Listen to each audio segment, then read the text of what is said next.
Өнөөдрийн үзэгчтэй Монгол Лизээс пүрэв гараг бүрэг 5 хүнд бэлтгэх хүргэдэг онцлог мэдээллийг хөтөлбөр эхлэл бэлэн болж байна. Өнөөдөр бид онцлог мэдээллийг хөтөлбөрөөр ярилцах цагаар шүүхийн шинтгэлийн асуудлаар ярихаар зочтой урьж ирүүлээ. Миний баруун гар талд иргэдийн шударга шүүх төрийн байгууллагын тэргүүн Батилалд, миний зүүн гар талд хууль зүйн яамны бодлогын хэрэгсэл зохицуулах газрын дараа Алтан гэрэл нар хүрэлцэн ирсэн байна. Та бүхэнд өрөөмдрөг.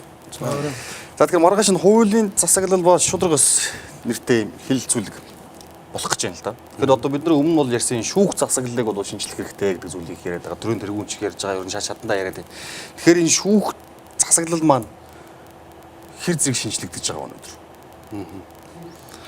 2 жилийн өмнө нэг шүүх хөрөнгөлийн шинтгэл ба шударга хэсгээд чуулган босны үргэлжлэл хуулийн засаглал ба шударга хэсгээд чуулган маргааш болох гэж байна л да. 2 жилийн өмнө шүүхийн шинжлэлийг яаж хийх юм бэ? Хүч тогтолцоог нь яаж өөрчлөх юм бэ гэж зүгээр асуудлын түвшинд ярьж ирсэн бол өнөөдөр за өнгөрсөн жил ихэд энэ шүүхийн шинтгэлийн багц хуулиуд батлагдлаа. Одоо дараагийн бид энэ хууль сахиулах дэд үтсийг шинтгэлийг хийгээд өөрөөр хэлбэл хууль сахиулах байгууллагуудынхаа шинтгэлийг оруулж ирж байна. Тэгээ ер нь бол шүүхийн шинтгэлийн үйл ажиллагаа агцтай явж байна л гэж бид үздэг. Тийм үү. Та агцтай явж байгааг санал хэлбүү. За Алтан гэрэл дарга бол сүүлийн 2 жилээс шүүхийн шинжлэлийн тухай ярьж байна гэж ярьж байна. Миний хувьд гэх юм бол яг одоо хуульч, эрдэмтэн, судлаач бас ингээд амьдрал дээр энэ хууль хяналтын байгууллагын буруутай үйл ажиллагаанаас болоод хохирсон, хилмигдсэн хүмүүсийн дунд сүүлийн 10 жил судалгаа хийж байгаа. Тэгээ сүүлийн 6-7 жил бол иргэдийн шударга шүүх гэдэг нэртэй төрийн бас байгууллагыг байгуулад 2007 оны 5 сарын 29-ний өдөр эрх чөлөөний талбай дээр шүүхийг шүү гэдэг цуглаан зохион байгуулад тэгээ одоо би өнөөдрийн хүртэл ингээд энэ шүүх шударга босгоо талаар яаж шударга болох талаар тийм ээ эцсийн үр дүн юу байх талаар бол ингээд ард түмний итгэл одоо хүсэн хүлээсэн зүйлийг одоо ингээд биелүүлэхийн төлөө ингээд зүтгэж юм л та өөрийнхөө сайн дураар.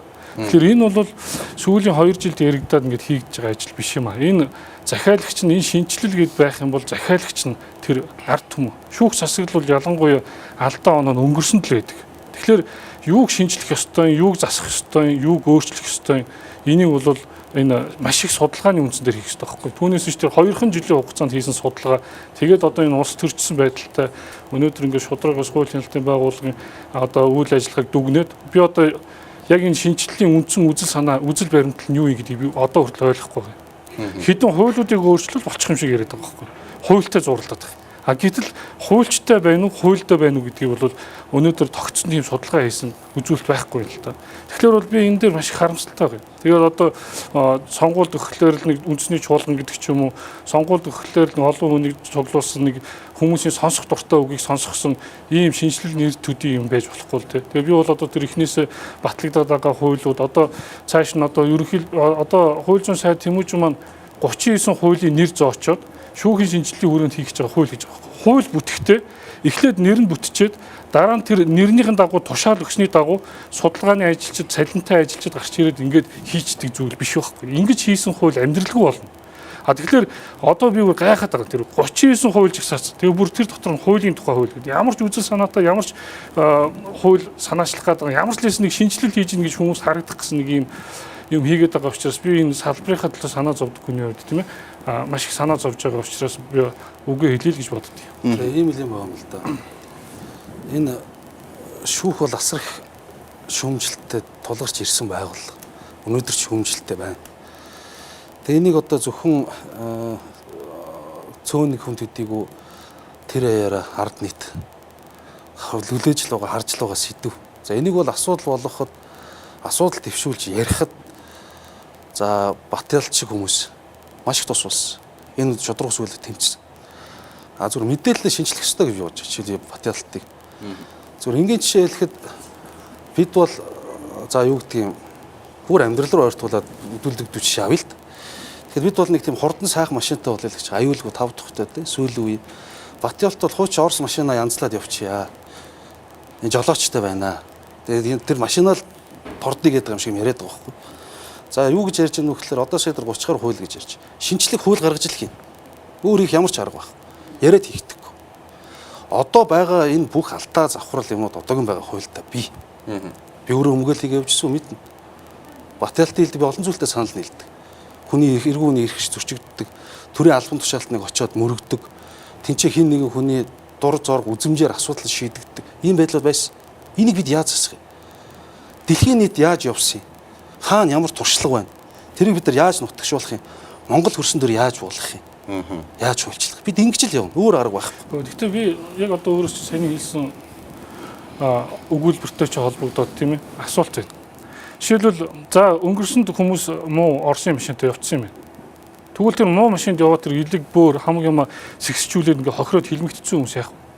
Жишээлбэл бүр 1930-ад онд жишээлбэл бүр тэрнээс илүү айхтар одоо машинтай явж байгаад маш олон хүн тэр одоо буудуулж өгсөн шүү дээ. Хилмигдэлгээд нэрлээд бид нар өнөөдөр цагаат хадах шүү дээ. Хар гэрийнхэнд нь сая төгөр тийм ээ ингээд тодорхой хэмжээний мөнгө нөхөн олгоор ингээд олгоод тэр нь хэдийгээр тэрнээс хойш одоо тэр 70 80 жилийн турш тэр хүмүүсийн үр хүүхдэнд дамжаад ингээд хилмигдээд ирсэн асуудлыг өнөөдөр шийдэх гээл оролцож Та бол энэ муу хуулиас болж хохирсон хүмүүсийг одоо яах юм бэ гэдэг асуултыг л тавиад би байгаа одоо тэр хохирсон хүмүүсийг нэгдүгээр яах гэдэг. Ирээдүйд сайхан болно гэдэг бол өнөөдөр өөр дээр нь шүүх засаглалын алдаатай тэр хатуу хөтүү тэр шийдвэр ирээгүй тохиолдолд хэн ч энэ тухай ойлгодгүй. А өөрийг нь шоронд хийгээд өөрийг нь ингээд эрхчлөөнд нь халдаад ирэхлээр жишээл би энэ хоёр ерөнхийлөгчөөр жишээ авмаар байгаа байхгүй. Энэ хоёр ерөнхийлөгчийг байх үед бид нар энэ төрийн бас байгууллага байгуулж энэ шүүгчин болохгүй нэ гэдэг одоо уулзъя гэдэг хүсэлтийг яг өнөөдөр хэлбэгт орж ерөнхийлөгчд өгж байгаа шиг өгдөг байсан. Нямд орж сайдыг байхад бид нар яг нямд орж сайдад энэ шүүгчин болохгүй болоод энэ хуулийнхан чинь болохгүй нэ гэдээ бид нар бас өргөдлөө өгдөг байсан. Өнөөдрийн засаглал тэр өмнөх засаглал хоёр юугаар ялгаатай вэ? Юугаараач ялгахдаггүй.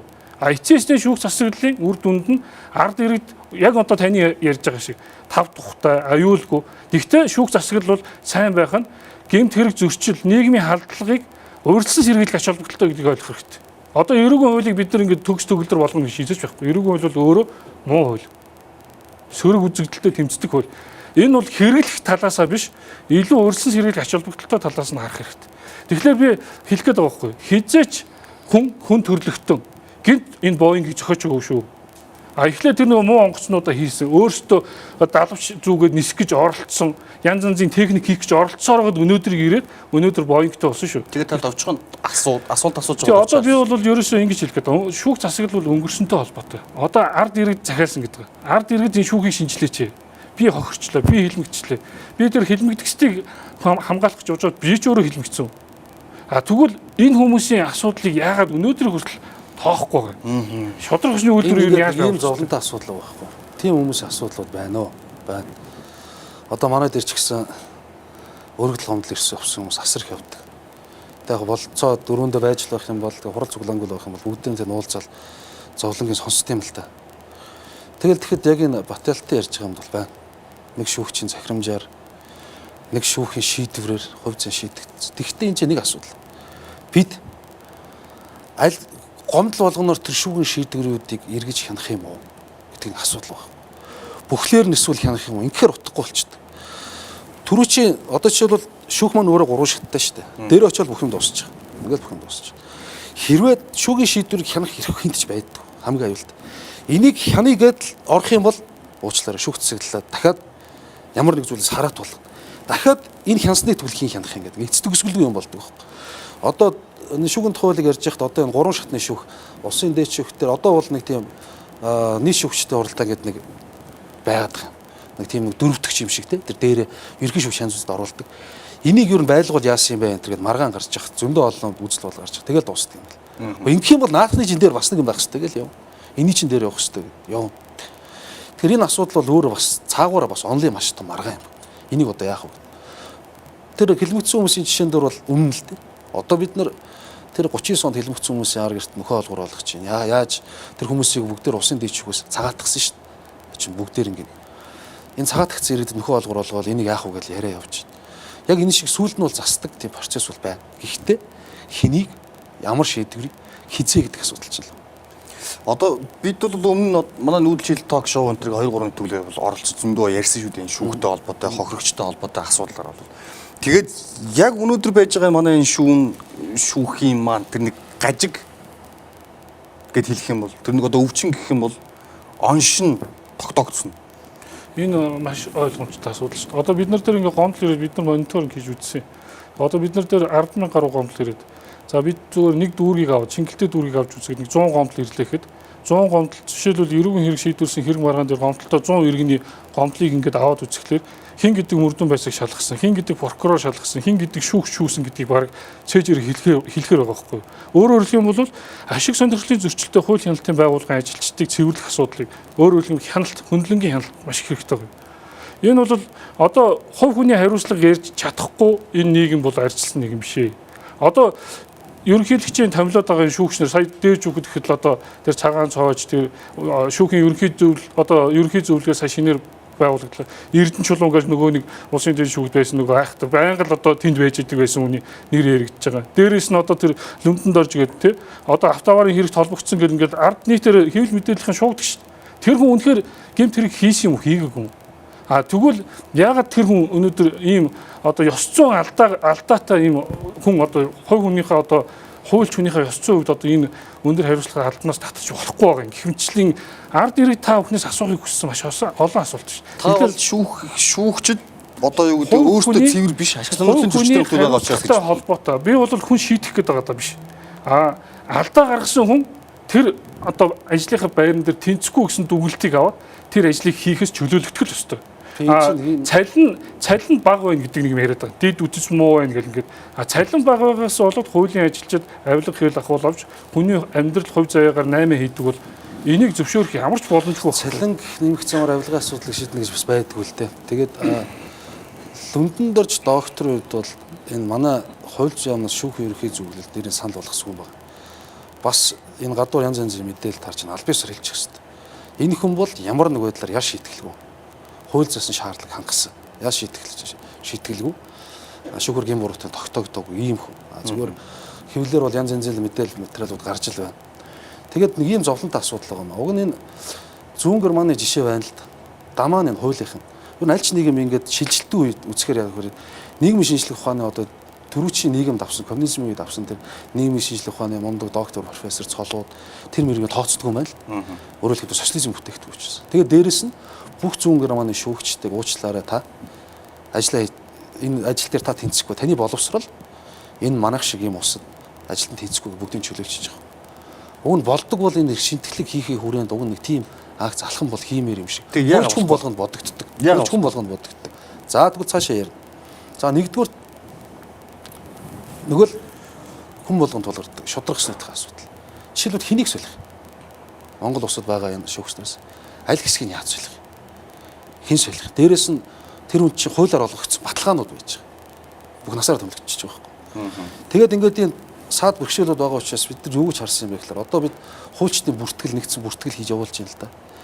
Тэгээд хуульчтай холбоо байгуулад ирэхээр бид энэ ёс зүйгээр нь сахилга хариуцлагаар нь энэ нэгнээсээ бид хуульчид өөрсдөө энэ хүмүүсийг гаргаж явах хэрэгтэй. Одоо хуучин шүүгч болоод томилох зөөр газраас хамаарлаг байсан бол одоо ёс зүйнхээ хувьд хуульч гэдэг хүнийхээ хувьд холбоонд хариуцлагатаад. Хэрэв хуульчтай холбооны гишүүд биш бол хуульч хүн биш болох юм бол тэр шүүгч ирж, прокурорч, өмгөөлөгч ирж ажиллахгүй. Ингэж бид одоо заавчлаа гэж.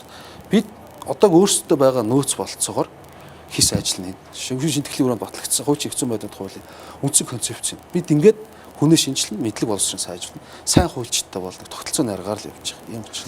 Үгүй энэ би бол шүүгчийн ёс зүйн асуудал бүр этик ярих болоогүй байхгүй. Одоо бид нар энэ яг шүүгчийн мэрэгжил ур чадварын талаар шүүгч өнөөдөр өөрөө ямар онцлогтой албан тушаалтан бэ гэхлээр өөрийнхөө гаргасан шийдвэрийнхээ үндслүүдийг бичиж үлдээдэг байхгүй. Шүүхийн шийдвэрийг уншаад хуулийг харьцуулаад хуулийг зөв хэрэгжсэн үү буруу хэрэгжсэн үү гэдэг дээр одоо хөндлөнгийн хяналт тавих бүрэн боломжтой. Өнөөдөр манай шүүх засаглалд хараат бус байдал гэдэг нь айхтар үг байдаг. Хэдийд хараат бус байх юм. Өнөөдөр намайг үг хэлхийн өмнө чи элбэг доржийг магтаараа гэж хэлэх юм бол миний хараат бус байдалд халтж байгаа юм. Хэрвээ би энд тэр хэн нэгэн хүний хариуцлагатай холбоотой зүйлийг гүтгсэн ч үгүй юм орон зүйн зүйл ярьчих юм бол дараа нь чи худлаа ярьсан гэд хариуцлага хүлээж болно. Тэгэхээр шүүхийн шийдвэр гарахынхаа өмнө хараат бус байх хэрэгтэй. Гарсны дараа хүн болгон уншиж шээ. Би одоо жишээл ээж хоёрын гэрэлтийг цуслах тухай захирамж гаргасан одоо энэ хаан улд үрг шүүгч хийж байгаа оюун чимэг гэдэг хүний тухай би бүтэн 6-7 жил ярьж байна. Тэгэхээр энэ шүүхийн илтэд хууль бус тийм ээ бодит байдалд нийцээгүй ийм шийдвэрүүдийг бид нэр ялгаж салгаж одоо тэр иргэдчил тэр гомдлоо бэршээ яваад байгаа байхгүй юу? Одоо тэр 10,000 иргэдчил энэ шүүгч намайг ингээ буруу шийдлээ, энэ шүүгч намайг ингэчлээ, ийм гэрчийг мэдүүлэг авсангүй. Би одоо хэрэг дээр ажиллаж байгаа. Ганц хоёр хэрэг дээр иргэн Тэр чи хий их байна. очоод мөрдөн байцаагч прокурор дээр очоод уулзхлаар заавал асуух ёстой гэрчийг асуухгүй байдаг ч